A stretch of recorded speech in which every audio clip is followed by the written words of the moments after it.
പക്ഷെ നേരത്തെ ഉറങ്ങണമെന്ന് കരുതിയതാ. 12 ഒരു 6-7 കൊല്ലം കഴിയുമ്പോൾ ഞാൻ എവിടെയായിരിക്കും? ഏതെങ്കിലും സ്ഥലത്ത് ജോലി ചെയ്തോണ്ടിരിക്കുവായിരിക്കും. ഓർക്കാൻ പറ്റുന്നില്ല. ഇപ്പൊ കിടന്ന കൃത്യം 3 മണിക്കൂർ 20 മിനിറ്റും കിടന്നുറങ്ങാം. വേണ്ട, 20 മിനിറ്റും കൂടെ ഫോൺ കാണാം. അതാകുമ്പോൾ കൃത്യം 3 മണിക്കൂർ കിടന്നുറങ്ങാം.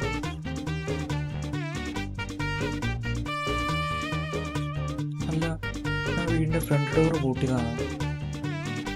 പൂട്ടിയോ? അതോ പോയി നോക്കണോ? ഇനി കിടക്കാൻ വരുമ്പോ എല്ലാം ഓർക്കും.